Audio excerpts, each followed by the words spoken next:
Okay, we are back. Oh, and we're already like into a section where we can just kind of skippity dippity on. I mean, actually, wait, no, we don't skippity dippity on through this stuff. Wait, didn't I? No, I didn't already do one of these. Let's go to Mount Victoria. Looks like some tourists left out breadcrumbs for the seagulls because they're totally dominating the lookout today. I lightly shoo them away, trying to make my way to the bench so I can rest my feet. But the further I get into the whirlpool of wings, the more I realize that they must have found something even better than bread if there are this many of them. Wow, we are starting off bad today. Curiosity gets the better of me. What's got them so excited? What the? How did they manage to get it? How did they manage to snag an entire meter long sub? Wait, what? A meter long suit? That's a long freaking set. I need one of those in my life. Imagine using that like as a sword. You just like walk up to someone with a meter long sandwich and you just smack them real hard with it. Oh, that'd be so much fun. How did they manage to snag an entire meter long super sub sandwich? Not even I've ever managed to steal one of those. I'm so jealous. Also, yeah, sorry for the abrupt, hey, we're just into it already and like no actual intro. It's like, whatever, we don't always need an intro. It's fine. After Juliet and I say our goodbyes for the night, I go up into my room to go to bed. But after tossing and turning for a while, I get up and put my shoes back on. Aside from Juliet, there's someone else that I've been thinking about a lot lately. My last encounter with Silver didn't go so well, but it hasn't made me any less determined to talk to her. Not just because of my magic and what she might be able to tell me about it, it's because I also want to help her. I know I can't wait. I know that I can't tell her that. I know that I can't tell her that outright. But every passing day that I spend with Juliet or with Aspen makes me more confident in my decision to stay around Wellington. While I don't expect things to go exactly the same for Silver as they did for me, I hope that maybe someday she'll want to change too.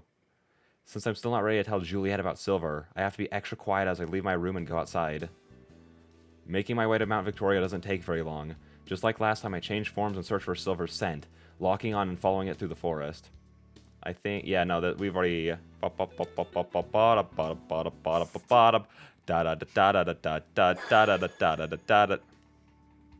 Yeah, we've already gone through all this. Also, I looked at it, and apparently we're already like 82% of the way through the game. I thought I was only at like 75 last time we played, but I must have been like closer to like 79. I'm like, oh, the end is getting so close. Because I plan to record for like 2 episodes today, and I'm going to try and make each of these episodes like 40-ish minutes long. That's how I plan I want to try to go for like the rest of the series, basically. Just to make them each a little bit meatier, since this is like the end essentially. Like, it's probably only going to decrease the amount of episodes we have by like 1 or 2. But I'm like, you know what, since it's like the end of this journey that like we've been going on for so long, I'm like, we might as well like beef up the end of it. You know what I mean? Make it feel a little more special. I say that as if it's only like 10 to 5 minutes, it's not like that much better. I'll just leave it there because that's what I said originally, and that's just kind of what my decisions would be regardless. So yeah, that's what we'll do. Do. Um, but yeah, no, it makes me sad because I'm like, oh, that means like I'm gonna record like 2 episodes today. I'm planning to record 2 episodes tomorrow since it's Sunday, and then next weekend I plan to record 2 episodes on Saturday and 2 episodes on Sunday. I'm like, that's probably gonna be the end. That's probably gonna be the end of it. That's gonna be the end of Please Be Happy, which is simultaneously like I've talked about it a few times, but it's simultaneously like very like, oh, I love this story so much I'm not ready for it to end, but it's also very much so like, oh, but I also have like 5 more Studio Lane games on my PC right now that I'm so excited to get into. And I'm also like so excited to get back into Fate and all that kind of stuff. So I'm like, it's one of those things of like every beginning has an end and every end is a new beginning, poetry. I made that one up on the fly. That's a Darkwind original right there, baby. Yeah, huh? Mm-hmm. Don't talk to anyone else about that. I originally said that. It's me first. Oh. At breakfast the next morning, I'm still thinking about Silver and her story and how much it seems to have in common with mine. I only half listen as Julia and Aspen talk about a book they've both been reading. Instead, it's just nice to watch them enjoy being around each other. It's easy to miss that when you're not looking for it. Of course, you can still miss out on other things. It takes me a moment to realize that Aspen is trying to get my attention. Have we done this scene already too? Shaking my head, I bring my attention back. Anyone home? I feel like we have. There is now. Just stepped out for a minute, Believe me, I know. I was just asking if something had happened to your bead. It looks... Yes, we've already gone through this scene. Yep. Okay. But yeah, no. So I guess like in terms of like my visual novel series is that we do, I think like the schedule is probably going to go this into Fate Stay Night Heaven's Field. That's the last route of Fate. And then after that, we're probably going to go into probably Summer at the Edge of the Universe. And because by the time Fate's over, that's definitely going to be out. I think it's coming out in March. Maybe The Headwell Lost and First Snow. Just because like they're all like the Headwell Lost, if the demo was correct and like that got us 25% of the way through that game, which I love that game. If you haven't checked it out, go check out my playthrough of it. I have 2 episodes out of the demo, and it's really cool. I really like it. But if that did get us like 25% of the way through, that's not going to be too long of a thing. It's probably only going to be like 8-ish episodes. First Snow is only like 6 hours, and it's like part 1 of like a series. I'm like, I really want to do that one again, and it's pretty short. Well, short relatively compared to like stuff like Fate, which has been like almost 200 episodes as of now, and will definitely go over 200 by the time I'm done with Heaven's Feel. And then into Summer at the Edge of the Universe, which I expect to probably be around the same length as this, because it's like a big project, you know what I mean? So I do expect that, and then we'll be doing more Type Moon stuff, probably with Fate Hollow Ataraxia, and then again a couple Studio Lane things, and then yada yada yada, along with some other ones that I find in the mix, because there's a lot of really cool visual novel stuff going on right now, which I keep forgetting to tweet out about. I keep wanting to tweet out and be like, hey guys, everyone check out like The Headwell Lost, because I really liked it, everyone check it out kind of thing. Or like, hey, there's like these other projects that I'm looking at that I'm really enjoying. Like there was one, I think that a girl was trying to get on her, I'm blanking on the names of it and the person on Twitter, but she was trying to get it like approved on Steam so it could be put out there, and it looked really interesting. So I'm like excited for that one too. Like there's too many visual novels, because this is sort of like how 2023 was like year of the video games, where like it was nothing but bangers. 2024 is like the year of visual novels, where it's like we're getting The Headwell Lost, we're getting this one that I'm blanking on, we're getting Summer at the Edge of the Universe. Love in a Bottle is a Studio Lane published one. It's made by a different studio, but that's coming out, and I've heard good things about it. And then there was one more that I'm also blanking on. Oh no. Oh, I guess you also have like Andy and Lele is like still in early access, so I think that's getting its full release this year. And then I have one other one wish listed. I know I have one other one wish listed. So right there, that's 6. That's like 6 coming out this upcoming year. And I'm like, oh gosh. And I also haven't played any of Andy and Lele and the Coffin or whatever it's called, but I want to, because again, I've seen like one video saying bad things about it, but everything else is like, this is great, this is amazing, I love it, yeah. But anyways, back to what we're actually here for. Whatever is going to happen with my beat, I have to figure it out for myself. Okay, so I guess I probably should have talked about it all during this. But yeah, no, that's one of the reasons why I'm like, yeah, I do love like Type Moon stuff and Fate in general. So I'm always probably going to have like, after we get done with Please Be Happy, I'm probably always going to have some kind of Fate thing happening. So like we have Fate Samurai, well, Fate / Type Moon stuff. Because after like, while I'm playing other visual novels, I like to have a game and a visual novel going at the same time. I haven't really done that for Please Be Happy, just because I'm like, I love this, and I want to give it like my full attention. So that's what I'm doing. But then when we do get back to Fate, it's going to be like 3 episodes of Fate a week, 2 episodes of a game, essentially. But I was thinking that maybe when I get done with the last route of the Fate visual novel, then I could just play Fate Samurai Remnant while other visual novels are going. And then once we finish Fate Samurai Remnant, like regardless of how long that takes, we'll just play visual novels for that long. I do just expect it to take long enough to like, again, finish like the 3 I presented before we jump into more like Fate visual novels. The Summer at the Edge of the Universe, The Headwell Lost, and First Snow. I do expect to finish those 3 in the time it takes to finish Fate Samurai Remnant, because it's a pretty long game. Okay, I don't think we've missed anything. Okay. Return. So yeah, it's a pretty long game, so I expect to be able to get through those 3 decently fast. And then after that, it'll be like Fate visual novel or a Type Moon visual novel like The Witch on the Holy Night or Tsukihime, along with the Fate remake that's coming out. And then, you know, we'll just figure it out. We'll figure it out as we go. Idly, I reach up and remove my necklace. Because I've also been thinking about streaming Summer at the Edge of the Universe and First Snow, so I don't know if I'd be playing that over here, but I would still upload the VODs over here as like part of like the Let's Play, you know? It's like maybe we'd be recording like Highway Blossom or Heart of the Woods over here while we stream Summer at the Edge of the Universe. Maybe. I think that'd probably be a good way to balance it. And then once I'm done like with Summer at the Edge of the Universe, then I probably just upload the VODs here and yada yada. I'll figure it out. I adapt on the fly. Idly, I reach up and remove my necklace, letting it dangle from my palm. My bead stands out from the other, regular ones on the chain. I didn't mean to click that. Regular ones on the chain since it's still glowing ever so slightly. It's a part of me, not something separate that came to me. It came from within me. And while I've never questioned that, never thought about it, never thought about what it might mean, it has to mean something. Would I even exist without it? Probably not. Not like I am now. I would have died as a regular fox many, many years ago. Curling my fingers around the bead, I can still feel my heartbeat. It pulses in the bead too. I close my eyes and try to clear my thoughts of everything except the feeling of the tiny orb in my hand. I focus on it, letting myself feel it. I focus on it, letting myself feel it.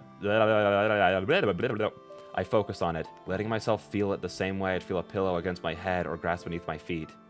Slowly, pictures come to mind. Visions of the sky and the sea and the forest. Visions of people passing by, although their faces are just a blur. No, not visions. Memories. My memories and experiences live on in this bead somehow, the same way they live on in my heart and my mind. It's been changed and strengthened as a result of what I've been through, the same as any muscle. Magic courses through me as basic as my breath and blood. I know then and there that I can't get rid of it. Even if there's a way, I don't want it. Like any other part of my body, I have to learn to live with it and nurture it. I don't want to be forgotten, but I don't want to lose this part of myself either. I can feel it. It's needy. Neither of us are ready yet. There's still a craving that I can't identify. What is it? What is it that I'm missing? What do I still need to give it?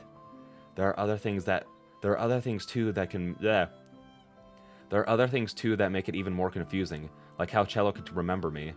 Was it something special about her, or has something about me changed? Time and again these past few months, I found that answers I've known all along rest inside me, feelings that I thought I was incapable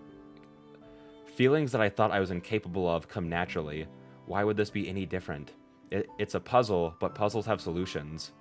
I don't know what the answer is, and I barely even know the question. But I can feel that something about myself is going to change soon. How and when, I don't know. It's just an instinct, same as so many other things. Uncurling my fingers, the pulsing of my heart gets less noticeable. I open my eyes to see the bead looking just the same. I've been half hoping that would be different already, but it's not that easy. I put my necklace back on and climb into bed, burying myself beneath my blankets. Even under the covers, in the dark, the light of my bead shines through even in the dark, the light of my bead shines through faintly like a nightlight.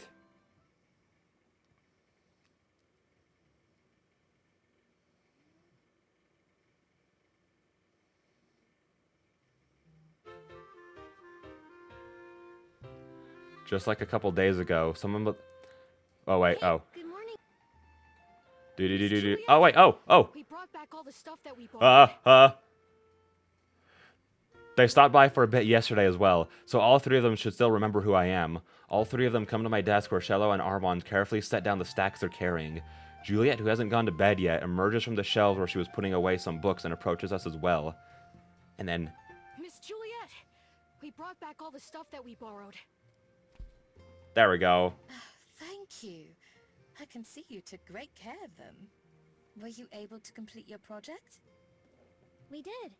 Pippa and I took lots of notes, and Armand stayed up all night writing a script. We decided to put together a play about the history of Wellington, using the library as the main location. I do really like that this part of the story, like, changes. Like, it's not like any, like, super duper major changes. Well, I guess they haven't gone, like, the tour of the city yet, like they did in the other one, so that's a pretty major change right there. So I like that this is, like, changing based on the route. Hang on, I need a cough. Done. Armand and I will be the actors, and Pippa's going to make the decorations. I said we should do an art project, but Armand didn't want to. You just didn't want to have to read. The two of them glare at each other, and Cello rolls her eyes at both of them. I feel a little bad for her, even though I know they're all friends when it counts. That sounds like a lot of fun. I'm glad you were able to find something interesting. Yeah, There was so much to read, I almost forgot to sleep. I wish we could stay long. If we ever come back, Oh, I didn't mean to click it. we borrow some more books? That's like I kind of did that a decent amount already before I was using the foot clickers, but now that I'm using my foot pedals to click, I'm like I feel like I do that more frequently now. Of course. Books are for reading, after all. Armand flaps his wings in excitement, like he's already planning a return trip. Bed. I'm glad we're going home soon. No offense. Fully I taken. miss home as well, but I'll miss it here too. You'll just have to come visit again sometime, like Armand said. I'd like that very much. I'm a little nervous about participating in a play, but maybe it won't be so bad. Ah, well, acting's easy. You've just gotta have fun with it. Right. Have you done much Fully acting agreed. beforehand? Based. Oh, I hope we get to see like their actual little play, because we got to see like, well, we didn't really get to see it, but we got like, you know, a story bit around like the sculpture that they made. So I do hope that we get like a little bit of like their actual like play. Just a little bit. I like watching people perform in plays, though. But this is my first time writing one. I enjoy it as well. I've had the good fortune to know several playwrights myself, and now I know one more. Armand blushes at the praise. I've never seen a play myself, but I basically know what they're like. But I basically know what they are. It's like watching If our TV in teacher real life. records Also, it, you're in one? Maybe we can send it to you and Miss Miho to watch. Oh, that'd be so I'm not cute. so sure about that idea. Aw, why not? You're gonna do great. We can rehearse on the way home to get some extra practice. How are you going to rehearse when you're sitting on an airship? You won't have a stage or any props. We could still go over the lines. Okay. Let's figure that part out later. Cutting off the argument before it happens, Cello faces Juliet and me again. Unfortunately, we do have to leave because our class is going to the skyport soon. But before we go, I had another question for you, Ms. Miho. Sure. What is it? Well, would it be okay if I wrote you a letter sometime? Aww, be a little. No, not a pen pal. Oh my gosh, I just finished reading Pen Pal like last week. It's like one of the best horror novels ever. So scary. So as soon as I was like, oh yeah, haha, pen pals, I was like, oh gosh, memories. Letter. About what? Just about life in Amarina. And you can tell me about life here. I thought maybe we could be pen pals. If you don't want to, though, that's alright. Oh, I'd like to. I've never had a pen pal before. I'm not entirely sure what it is either. But I want to hear more about Wellington and how it's still changing today. That sounds like fun. Let's do it. Thank you. I already can't wait. Oh, maybe you could get extra credit too. We'd better not need it after we do this play. We won't. Slowly, the five of us move back outside to the front of the library, with Armand and Juliet chatting about the books he read. Soon, it's time for them to head Thanks again, off. Miss Miho and Miss Juliet, for showing us the library and letting us borrow stuff. Yeah, thanks. It was our pleasure, I'm sure. Right, Miho? Yeah. Mm-hmm. I hope you guys get a good grade. Me too. It's sad to think that Pippa and Armand will have forgotten me by the time they get back home. I'm glad that they had a good time though, and it was nice to be able to help out a bit. Even if it was mostly Juliet who helped I them. appreciate it too. I'll be sure to tell you all about how it goes when I send you that letter. Sounds good. Bye, you guys. Goodbye. All three of them wave as they make their way back down the hill, and Juliet and I wave back for as long as we can. Once they're out of sight, we go back I inside. wonder if Cello will be able to remember me long enough to write a letter. I hope so. It was nice of you to agree to be her pen pal. She reminded me a lot of myself.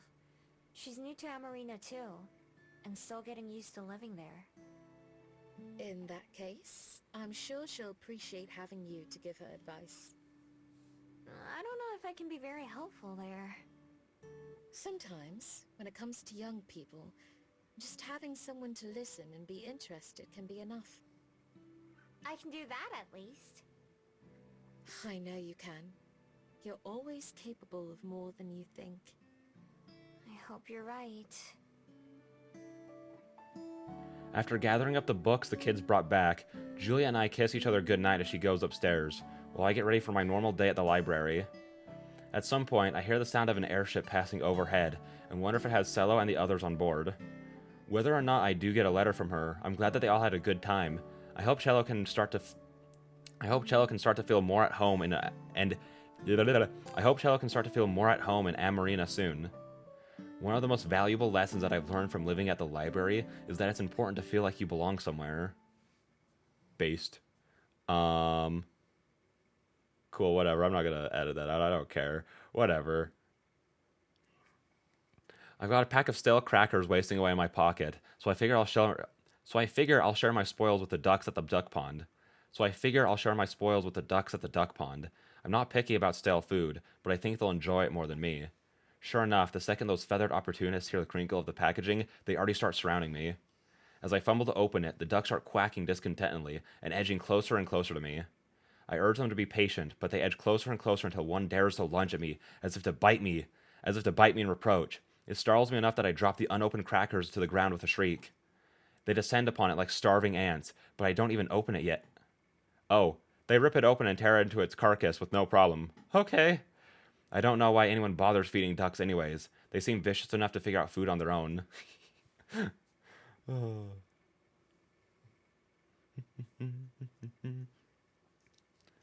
Listen, I was told there was a way to turn off those stupid Steam things, but based on the fact that most streamers I watch also, like, have it still on, or even YouTubers, I'm like, it seems like it's just annoying. On Saturday morning, I wake up around my usual time, but linger in bed for a while. I can hear the distant sounds of Aspen and Juliet having an animated conversation. Aspen laughs, then Juliet laughs. I don't know what they're laughing about, but I smile too. I just like hearing my girlfriend laugh. After all, no matter what kind of troubles are weighing on our minds. If she's able to laugh despite everything, then that's a win in my book. Aside from a couple of hasty meals, it's been a while since the two of them have really gotten to spend much time together. Sometimes it's easy to forget that they've known each other longer than they've known me. Outside, it's shaping up to become another beautiful day. There are clouds, but none of them are rain clouds. The trees and grass sway in a gentle breeze beyond my window. You know, you'd think with how long I've been doing this, that I'd be a little bit better at reading these scripts and, like, enunciating my words better, but I'm just not. I've had more beautiful days here than I can count. Even Wellington weather at its worst isn't so bad from indoors. I open my window, enjoying the morning air as I freshen myself up too. Making my way silently to the kitchen, I pause just out of sight and listen. I've given it lots of thought. Yeah. I have, but I still can't. But there are... Exactly. No need to... Yeah, we've gone for a little while longer, and maybe I'll just do that. Hearing Julie offer words of encouragement. Okay, yeah, no, we've gone through that all before. There you are. Good morning, Miho. Good morning.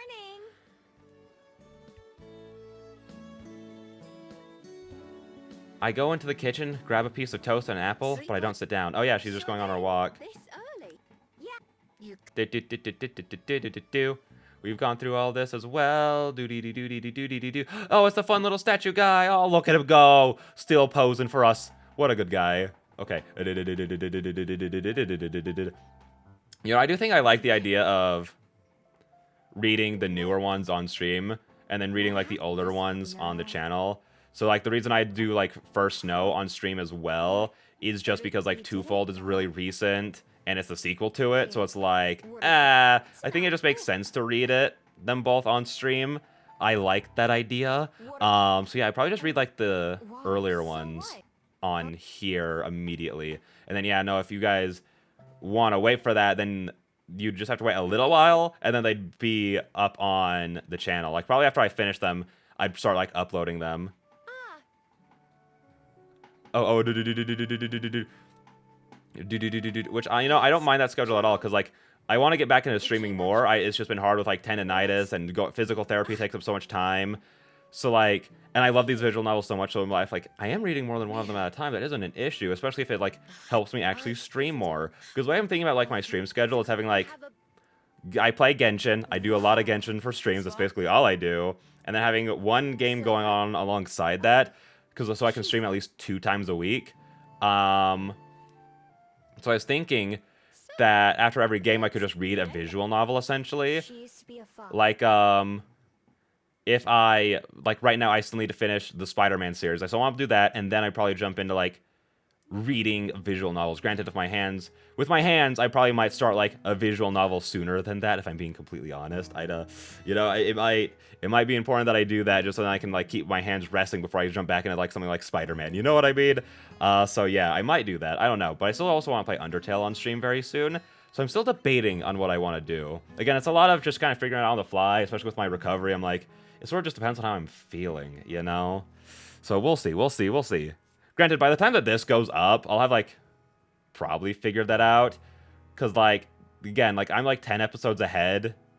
And that was before I recorded the last set of episodes, or the last episode in general. So I'm like, we're probably good. By the time that this is done, I'll probably have figured all that stuff out. But, you know, I'm talking about it now just to get the thoughts out there into the world. Telling Aspen and Juliet about Silver and answering all their questions takes a long time. Oh, wait. We've gone through all this. Oh, wait, no, we didn't go through that part. Hang on. I close my eyes at one point, just intending to take a quick nap. But when I open them, I see that I've slept until nightfall once again. I don't mind too much. At least Juliet will be up by now. As I make my way towards Juliet's room, I notice the sound of conversation coming from inside her office. Freezing with my hand almost on the handle, I listen. You were right all along. I know all too well. You always did. Hang on, I need to send a quick text. things the hard way. Wait, what does that mean? That's so ominous. What does that mean?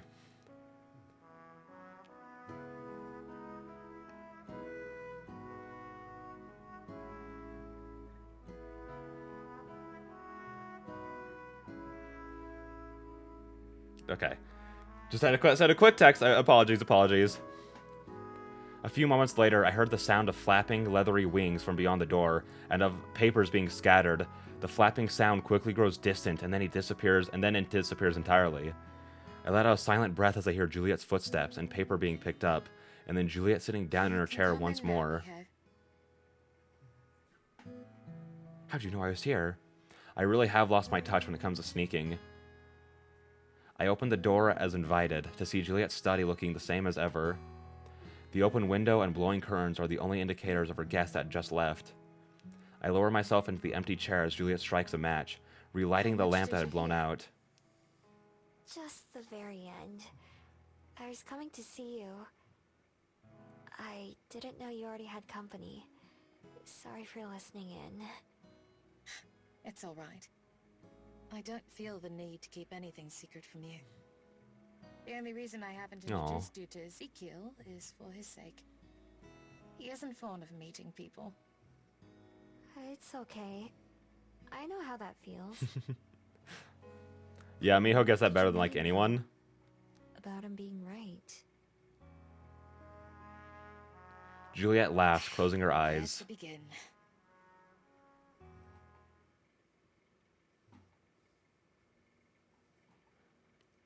She stands up and closes the window, peering out into the night for a moment before she sits back I down. told you that Ezekiel was the one who helped me gain my footing in the human world, yes? Well, there's a bit more to it than that.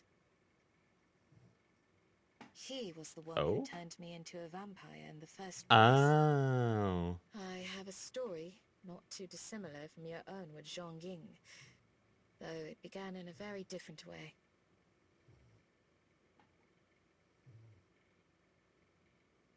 Adjusting my seat so I'm next to Juliet, I lean forward and take her hand. Leaning against me, she idly runs her thumb across mine as she stares into the flickering candle, recalling days I was long a human past. once, of course. Long, long ago. In those times, we didn't know about the underworld, or anything that lay beyond the edges of our sky. Few denizens of the underworld traveled to the overworld back then. Those who did were feared and reviled, but also disbelieved in. Truth turned to hearsay, hearsay turned to legend, and legend turned to fable. Stories told to impart some moral or lesson, but not to be believed. That's where today's term fabled was first born. As a human, my life was painful and dull, and cursed by circumstance. I lived, believing and hoping for a better tomorrow, that never came. There came a time when I had enough. Enough of agony, of poverty, disappointment. I took myself to the dry edge of the world, beyond which lay nothing but the unknown. The dry edge of the world? What does that mean? Was she talking about like just her country's border or something, and like the sea was separating or something? I don't think I quite know what that means. Oh.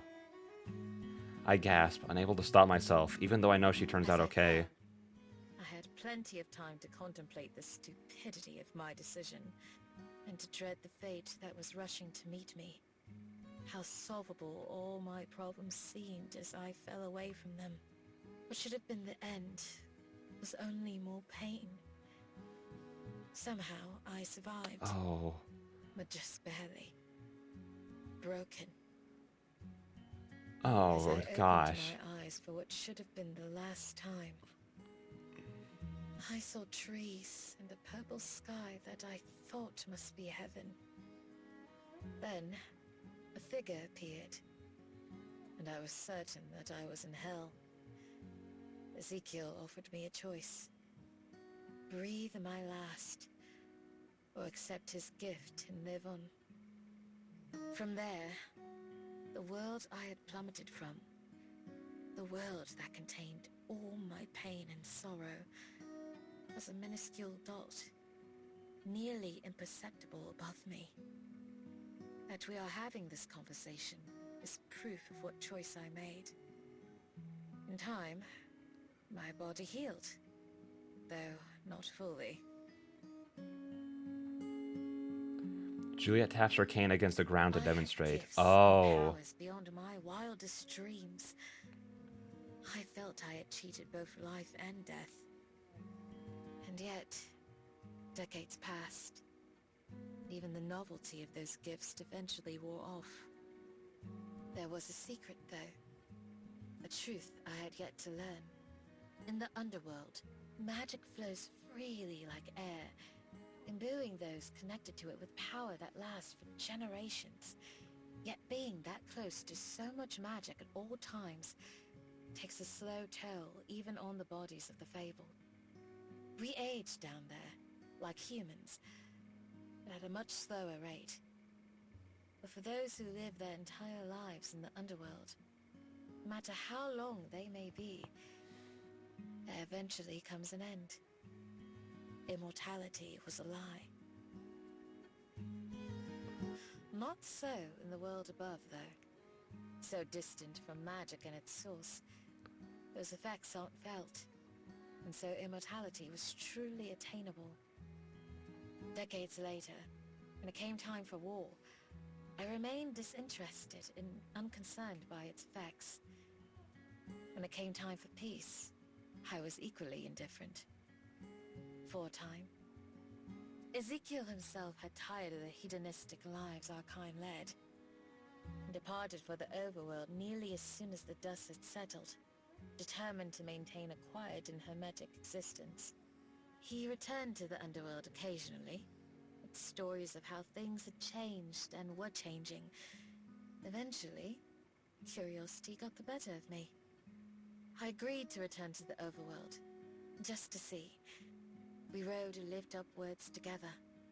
A journey that took days back then. And he told me of the island where he had settled down and found peace. He gave me only one piece of advice, which I brushed off as obvious and unnecessary.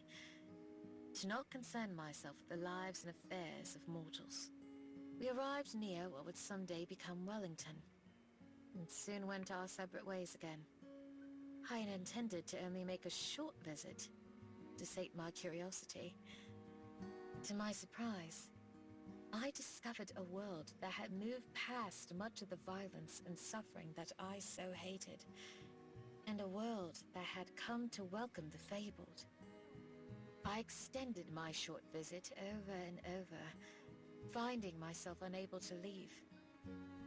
Gradually, Ezekiel's advice all but faded from my mind.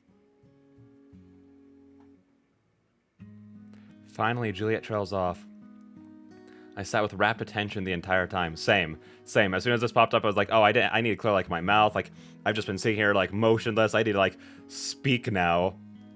I sat with rapt attention the entire time she spoke, and only relaxed my muscles when I noticed how stiffly I've been sitting.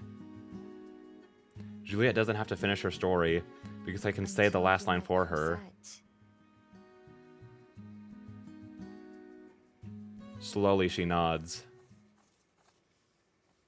We both sit there quietly, our hands locked together as we contemplate what we just shared. It's hard for me to picture Juliet as anything other than how she is today. Warm, patient, kind. I can't imagine her as someone who would have wanted. I can't imagine her as someone who would have been once feared and reviled. Yet I can understand the pain, if only to a tiny extent. I can understand what some of those years must have felt like. For all my time alive, I've changed the most in the past few months by far. But for Juliet, her entire life has been nothing but change. The world she came from, both the world she came from and the world she exists in now. I also can't help but think about what she said regarding immortality. The fact that you're thinking about going back to the underworld. Yeah. The place where you get older. Does that mean that you want to... Yeah. Juliet brings her other hand up to enclose mine, pressing tightly. Long time. But I can't deny that around every corner, behind every door, looks a painful memory of days gone by.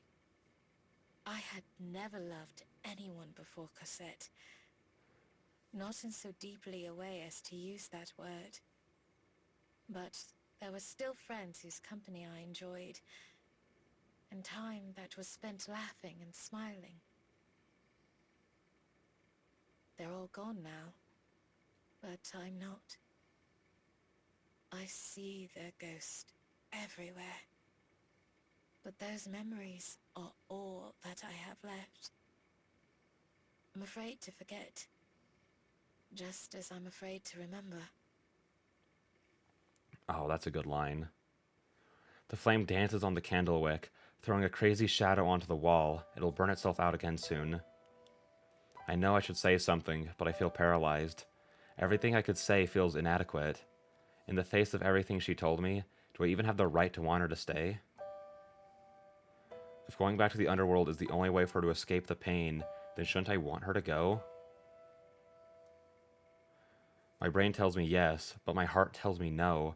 My heart tells me I want her to find a different way. Is that wrong of me? The sound of her voice breaks my reverie, and she removes her hands from mine. I can see sparkling uncertainty in her eyes. Very selfish to ask of you. Are you going to ask us to go with you? I don't think that's what it's going to be. But based on the conversation, that was just kind of the vibe, but I don't think that's what she's going to ask. Never mind. What? Juliet speaks quickly, like she's embarrassed or nervous. Fables, you would be safe in the underworld, unlike a human. But because your magic doesn't come from the same source, you would still be immune to time's flow. I still can't decide. I feel terrible asking you this.